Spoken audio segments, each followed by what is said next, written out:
মমতা বন্দ্যোপাধ্যায়কে এবার জেলে যাওয়ার পালা, মানে মমতা বন্দ্যোপাধ্যায় এবার জেলে যাবেন, যেটা শুভেন্দু অধিকারী সর্বসম্মুখে একদম ডাইরেক্ট থ্রেট। চলুন কি বললো শুভেন্দু অধিকারী মমতা ব্যানার্জিকে নিয়ে আপনাদেরকে ডিটেলসে বলছি। তার সাথে হুমায়ুন কবির মুখ থুবড়ে পড়েছে, মানে শুভেন্দু অধিকারীকে উনি সেটা ভাঙা মারের হুমকি দিয়েছিলেন, তাই তো? এবার শুভেন্দু অধিকারী মুখ খোলাতে হুমায়ুন কবির এবার মুখ থুবড়ে পড়েছেন, পুরো একদম ডিগবাজি খেয়েছে। কি হলো আপনাদেরকে ডিটেলসে বলি। প্রথমত দেখুন যে মমতা বন্দ্যোপাধ্যায়কে ডাইরেক্ট, মানে এবার মমতা বন্দ্যোপাধ্যায়ের ফাইনালি জেলে যাওয়ার পালা। যেটা কি বলছে আপনাদেরকে বলি, যে আগে তৃণমূল দুই ভাগে বিভক্ত হয়ে গিয়েছে, আর তারপর 21শে জুলাই কারা পালন করবে সেই নিয়ে দুই তৃণমূলের মধ্যে তরজা অব্যাহত। এর মধ্যে কালীঘাটপন্থী তৃণমূল আগে ভাগে চলে গিয়েছিল। ভিক্টোরিয়া হাউসের সামনে 21শে জুলাইয়ের সভার জন্য উপস্থিত ছিলেন বেলেঘাটার তৃণমূল বিধায়ক কুণাল ঘোষ, বুঝতে পারছেন, ছিলেন দলা সেনরা। কার অনুমতি নিয়ে সেখানে তারা গিয়েছিলেন, এই নিয়ে সোমবার বিধানসভা অধিবেশনে প্রশ্ন তুলেছেন মুখ্যমন্ত্রী শুভেন্দু অধিকারী। শুধু তাই নয়, প্রাক্তন মুখ্যমন্ত্রী মমতা বন্দ্যোপাধ্যায়কেও নিয়ে দিলেন বার্তা মুখ্যমন্ত্রী শুভেন্দু অধিকারী। ঘুরিয়ে মুখ্যমন্ত্রী কি প্রাক্তন মুখ্যমন্ত্রীকে গ্রেপ্তারের বার্তা দিলেন, উঠছে প্রশ্ন। এদিন তারাতলায় কারখানা বিপর্যয়ের নাম জড়ায় ফিরহাদ হাকিম ঘনিষ্ঠ কালীচরণ বন্দ্যোপাধ্যায়ের। বর্তমানে তিনি জেলে, তোলাবাজির অভিযোগে গ্রেপ্তার করা হয়েছে তাকে। এই নিয়ে বিধায়ক কুণাল ঘোষ আবার ববি হাকিমের গ্রেপ্তারির দাবি তুলেছেন। সোমবার কটাক্ষের সুরে অধিবেশন চলাকালীন শুভেন্দু অধিকারী সেই কুণালকেই বলেন, যে কুণালের দিকে তাকিয়ে বলেন যে তাহলে তিনি এসে শুভেন্দুর চেয়ারে বসুন। মানে বুঝতে পারছেন যে এই যে মুখ্যমন্ত্রী শুভেন্দু অধিকারী কুণালকে নিয়ে কটাক্ষ করেন, তাহলে এসে শুভেন্দু অধিকারী চেয়ারে বসুন। এরপর কথায় কথায় তিনি বলতে শুরু করেন, আরেকজন বলছেন কালি তো গেছে, দোয়াত আর পেন যায়নি কেন? এখানে কাকে মেনশন করা হচ্ছে বুঝতে পারছেন? মানে কালি তো গেছে, দোয়াত আর পেন কেন যায়নি, এটা ওনারা মেনশন করছেন। মানে বুঝতে পারছেন, এই যে মমতা ব্যানার্জি যিনি এখনও অবধি এখানে বসে আছেন, ওনার তো জেলে যাওয়ার কথা, তাই না? তো যার জন্য বলছেন যে দোয়াত আর পেন তো এখনও আর যায়নি, আর পেন যদি ফিরহাদ হাকিম হয় তাহলে দোয়াতের নাম কি মমতা বন্দ্যোপাধ্যায়? কালের সঙ্গে যদি পেনও যায় তাহলে দোয়াতকেও যেতে হবে, একসঙ্গে সবাইকে যেতে হবে। পরক্ষণে আশ্বস্ত করে মুখ্যমন্ত্রী বলেন, কিন্তু এই সরকার প্রমাণ ছাড়া কিছু করবে না। যেটা আপনাদেরকে বারবার বলছি, প্রত্যেকটা বিষয়ে বিজেপি সরকার, বর্তমান মুখ্যমন্ত্রী শুভেন্দু অধিকারী প্রমাণ ছাড়া উনি কিছু করবেন না। প্রমাণ সহ যাতে পাকাপোক্তভাবে যাকে জেলে পাঠাবে একদম উস্পার, বুঝতে পারলেন তো? কিন্তু এই সরকার যে প্রমাণ ছাড়া কাজ করে না, যেটা মুখ্যমন্ত্রী শুভেন্দু অধিকারী বুঝিয়ে দিলেন, জোগাড় করছি প্রমাণ, মানে মমতার বিরুদ্ধে একাঠা হচ্ছে কি প্রমাণ, থাকলে কাউকে ছাড়বো না, আমরা কোনো ভদ্রলোকের বিরুদ্ধে কিছু করব না। শুভেন্দুর এই কালী দোয়াতের মন্তব্যের পরে শুরু হয়েছে তীব্র জল্পনা, যে মমতা বন্দ্যোপাধ্যায়কে ডাইরেক্ট থ্রেট দেওয়া হলো যে এবার মমতা বন্দ্যোপাধ্যায়ের পালি, মানে কালির পরে। তো কি কেমন লাগলো? আর আমরা চাই দুর্নীতির সঙ্গে জড়িত থাকলে মমতা বন্দ্যোপাধ্যায়ের বিরুদ্ধে প্রমাণ একটা হলে পাকাপোক্তভাবে মমতা বন্দ্যোপাধ্যায়কেও শাস্তির আওতায় নিয়ে আসা হোক। কারণ শুধুমাত্র যারা চেরা চামুন্ডা তারাই কেন পাবে, আসলরা কেন পাবে না, তাই না? তো সব কিছুই হচ্ছে, আর শুধুমাত্র দেখার পালা যে কি করেন শুভেন্দু অধিকারী। তবে আপনাদেরকে কথা দিচ্ছি, মারাত্মক কিছু হবে, ঠিক আছে? অপেক্ষা করেন। এখানে দেখুন যে এই হুমায়ুন কবির যিনি শুভেন্দু অধিকারীকে নিয়ে বড় বড় কথা বলেছিলেন, সেটা ভাঙা মার, মানে রীতিমতো শুভেন্দু অধিকারীকে নিয়ে উস্কানিমূলক মানে বক্তব্য করেছিলেন। এবার সেই প্রসঙ্গে শুভেন্দু অধিকারী কি বলেছেন সেটা আপনাদেরকে বলি। রাজ্য রাজনীতিতে এবার বিধায়ক বনাম মুখ্যমন্ত্রী সংঘাত চরমে। মুর্শিদাবাদের রেজিনগড়ের আমজনতা উন্নয়ন পার্টির বিধায়ক হুমায়ুন কবিরের সাম্প্রতিক উস্কানিমূলক মন্তব্যের জেরে উত্তপ্ত বিধানসভা। সোমবার অধিবেশন চলাকালীন কড়া ভাষায় রেজিনগরের বিধায়ককে নজরবিহীন হুঁশিয়ারি দিয়েছেন মুখ্যমন্ত্রী শুভেন্দু অধিকারী। কি বলেছেন সেটা আপনাদেরকে বলি। মুখ্যমন্ত্রী কড়া বার্তার পরে সুর নরম হুমায়ুনের। হঠাৎ করে ডিগবাজি খায় এই হুমায়ুন। বলছেন যে এজিপি বিধায়ক বলেন তিনি নব বিজেপিদের সতর্ক করতেই ওই কথা বলেছেন।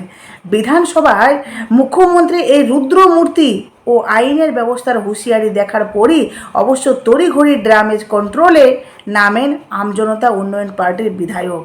বিধানসভার বাইরে সাংবাদিকদের মুখোমুখি হয়ে কার্যত সুর নরম করে সাফাই দেওয়ার চেষ্টা করেন তিনি, মানে হুমায়ুন কবির দাবি করেন তার এই বিতর্কিত মন্তব্য মুখ্যমন্ত্রী বা প্রশাসনের কারো উদ্দেশ্যে ছিল না বা পাল্টিবাজ। মানে যে মানুষটা নিজে রীতিমতো শুভেন্দু অধিকারীকে ডাইরেক্ট বলেছে, তারপরেও বলছে এটা নাকি শুভেন্দু অধিকারীর উদ্দেশ্যে ছিল না। তিনি আসলে নব্য বিজেপি বা নতুন যারা বিজেপিতে যোগ দিয়েছেন মূলত তাদের আস্ফালন কম করতে এই কথাটি উনি বলেছিলেন। বুঝতে পারলেন?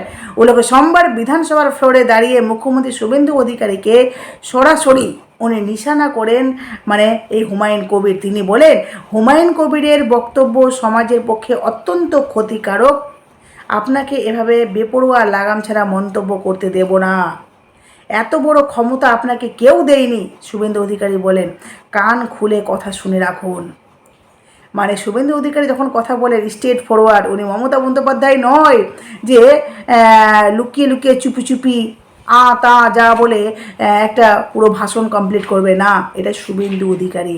এখানেই শেষ নয়, বিতর্কিত মন্তব্যের জেরে বিধায়কের বিরুদ্ধে যে প্রশাসন ইতিমধ্যে কোমর বেঁধে নেমেছে তাও স্পষ্ট করে দেন মুখ্যমন্ত্রী, মানে শুভেন্দু অধিকারী। তিনি জানান হুমায়ুন কবিরের বিরুদ্ধে ইতিমধ্যে 2টি এফআইআর অলরেডি দায়ের করা হয়ে গেছে।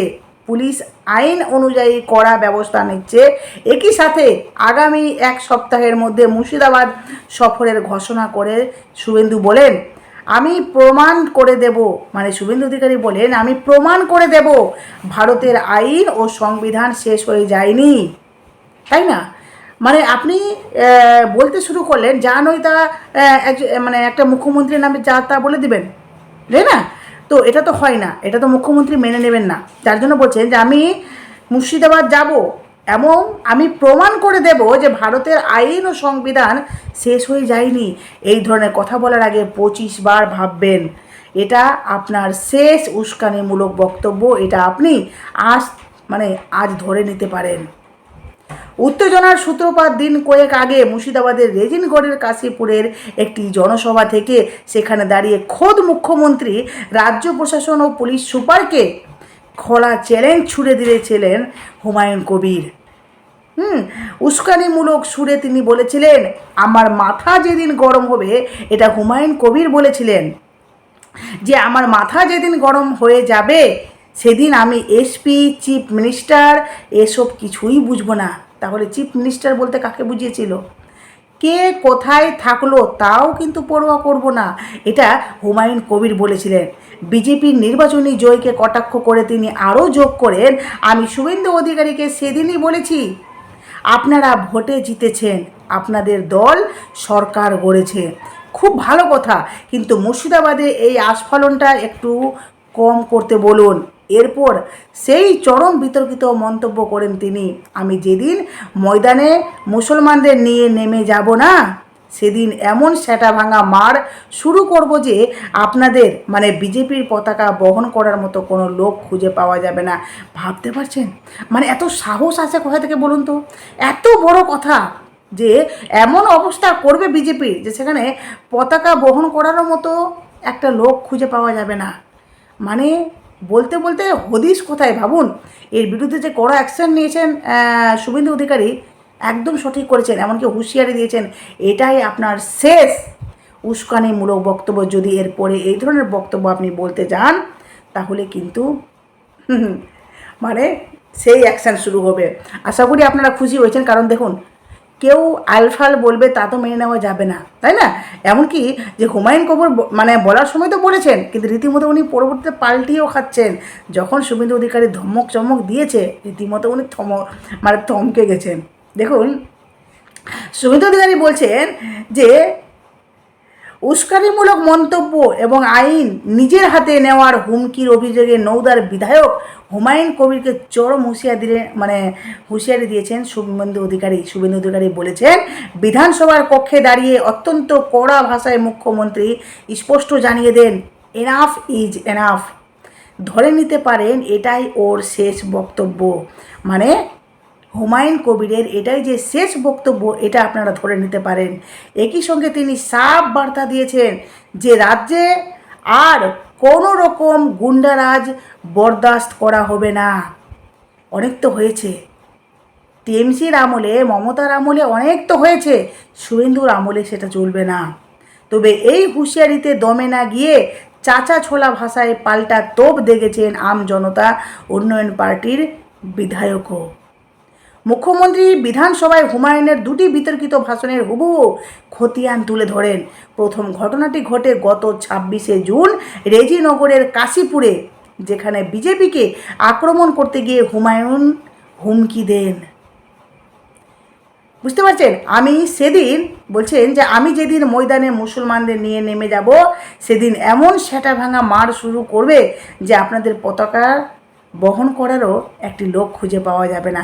দ্বিতীয়টি ঘটনাটিতে শক্তিপুরের ওসির 14 পুরুষের নাম ভুলিয়ে দেওয়ার হুঁশিয়ারি দেন তিনি। বাবারে বাবা, কি কথা বলেছেন ভাবুন তো।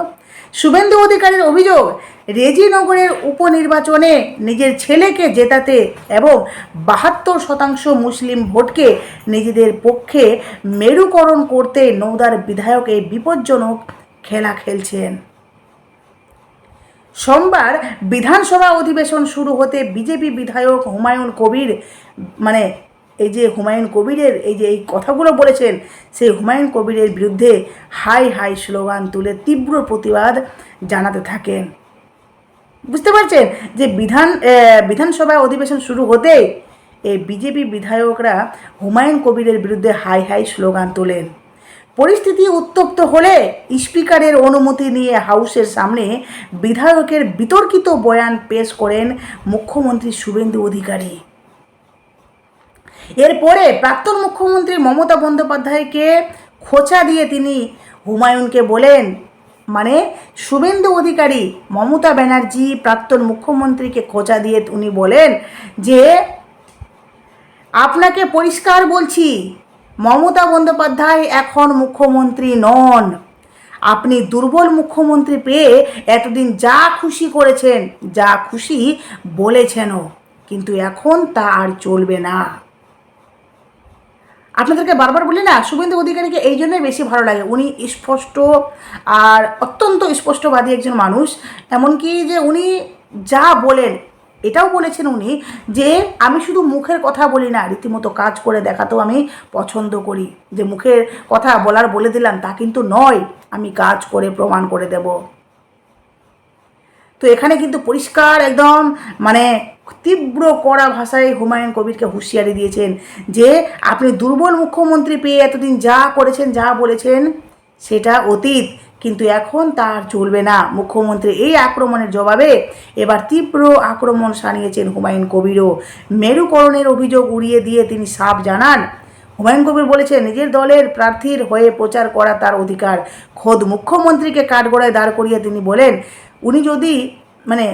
হুমায়ুন কবির বলছেন উনি যত হিন্দু ভোট একাট্টা করবেন তত মুসলিম ভোট পোলারাইজ হবে। আগামী দিনে পৌরসভা, পঞ্চায়েত বা লোকসভা ভোট এলে তা দেখতে পাওয়া যাবে। শুভেন্দুর জেলের হুঁশিয়ারিকে গুরুত্ব না দিয়ে প্রাক্তন মুখ্যমন্ত্রী মমতা বন্দ্যোপাধ্যায়ের প্রসঙ্গ টেনে এনেছেন হুমায়ুন। তিনি বলেন, মমতা বন্দ্যোপাধ্যায় যেভাবে প্রশাসনকে নিজের কবজায় রেখে ক্ষমতা ধরে রাখার রাজনীতি করেছিলেন, উনি যদি সেই রাস্তায় না হাঁটেন তবে রেজিনগর আমরাই জিতব। তিনি মনে করিয়ে দেন, এই রেজিনগর আমজনতা উন্নয়ন পার্টি তৃণমূলকে 81,000 এবং বিজেপিকে 59,000 ভোটে হারিয়েছেন। নির্বাচন কমিশন যখন ভোটের দিন ঘোষণা করুক, প্রশাসন দিয়ে জবরদস্তি বা হেনস্থা না করা হলে রেজিনগরের মানুষ আগের চেয়েও বেশি মার্জিনে তার দলকে জেতাবে বলে ওপেন চ্যালেঞ্জ ছুড়েছেন প্রবীণ এই নেতা। সব মিলিয়ে বলা যায় হুমায়ুন কবিরের বিরুদ্ধে রেজিনগর এবং শান্তিপুর থানার ভারতীয় ন্যায় সংহিতার একাধিক ধারায় 2টি সুনির্দিষ্ট এফআইআর দায়ের হওয়া সত্ত্বেও এই মুহূর্তে লড়াইয়ের ময়দানে ছাড়তে নারাজ নওদার বিধায়ক। একদিকে স্বয়ং মুখ্যমন্ত্রী এক সপ্তাহের মধ্যে মুর্শিদাবাদে গিয়ে আইনের শাসন প্রতিষ্ঠা করার এবং অভিযুক্তদের সবক শেখানোর হুঙ্কার দিয়েছেন, অন্যদিকে বিধায়ক হুমায়ুন কবিরও গ্রেপ্তারি বা প্রশাসনের চাপের তোয়াক্কা না করে পাল্টা চ্যালেঞ্জ ছুড়ে দিয়েছেন। এই হাই ভোল্টেজ রাজনৈতিক সংঘাতের পর মুর্শিদাবাদের উপনির্বাচন এবং রাজ্যের আইন শৃঙ্খলা পরিস্থিতি আগামী দিনে কোন দিকে মোড় নেই সেটা কিন্তু দেখার পালা। তবে আপনাদেরকে বলে দিই, হুমায়ুন কবির যতই লাফাক না কেন শুভেন্দু অধিকারী ছেড়ে কথা বলবে না। যদি হুমায়ুন কবির লাফায় বা উনি এরপরে আরও কোনো অনিয়ম কাজ করে থাকেন, তাহলে কিন্তু এর বিরুদ্ধে কড়া স্টেপ নেবে। ঠিক আছে, আপনাদের মনে কি হয় যে শুভেন্দু অধিকারী কি হার মেনে নেবে? হ্যাঁ, কী হচ্ছে না হচ্ছে সেখানে কি নত স্বীকার করবেন? এই ভোটের ভয় দেখালে শুভেন্দু অধিকারী পিছিয়ে যাবেন? তা কিন্তু হবে না। যাই হোক, আপনাদেরকে বলি যে মমতা বন্দ্যোপাধ্যায় জেল যাবেন, এটা শুনে আপনারা কতটা খুশি অবশ্যই কমেন্ট বক্সে বলুন। টাটা।